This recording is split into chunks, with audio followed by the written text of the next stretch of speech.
When you're taking a green screen photo or a green screen video, then obviously you're going to need a picture for the background. Now this picture could be a picture from a picture book that you're working on with the children. It could be a drawing or a painting that the children have done. It could be a photo that you've taken somewhere. But in most cases, it's probably going to be a website, the picture that you've got from the internet. So what I've done is I've gone to a website called pixabay.com, and on this website it means that I've got permission to use these images.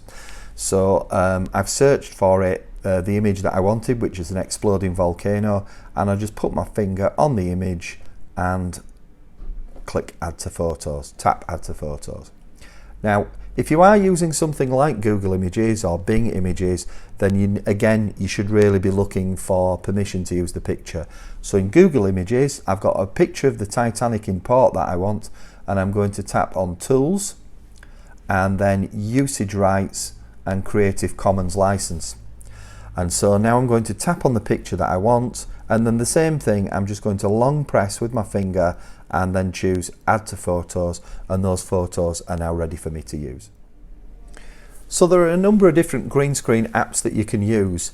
The one that we prefer is one called Doink, or Green Screen by Doink. It's this image, if you look at the bottom of my screen, it's got a pink octopus on it. So I'm going to tap it, and then on this page when it opens, you'll see that there's quite a helpful video tutorial on there, but I'm going to tap the plus in the top right hand corner, and I'm going to tap create a new project. So when the screen loads, the most important thing is these three lines at the bottom that have all got a plus with them. So these are all the areas where you can put images and use your camera. So to start with, I'm going to tap the bottom plus to put my picture on, because I want my picture right at the back. So I'm going to tap on this plus and then tap photos, and then when I do that, I can see the photos that I want to use. So I'll get my exploding volcano and tap on it and tap done, and it puts my exploding volcano on the screen. So the next step is to actually put your picture in of yourself. So if I tap this plus here and then I go to add the camera, then I can now stand in front of that and you'll be able to see me. Now I've turned my camera so my camera's facing the right way.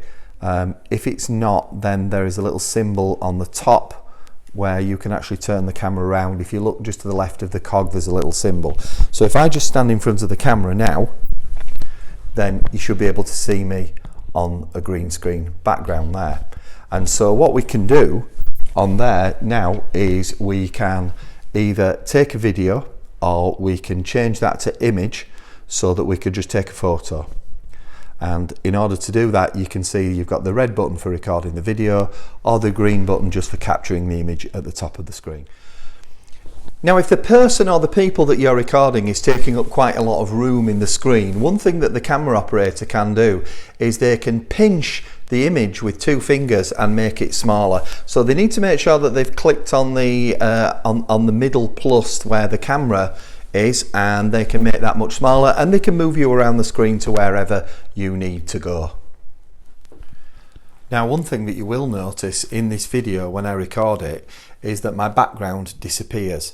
It starts off there, so I have a volcano behind me, but now the background has just disappeared.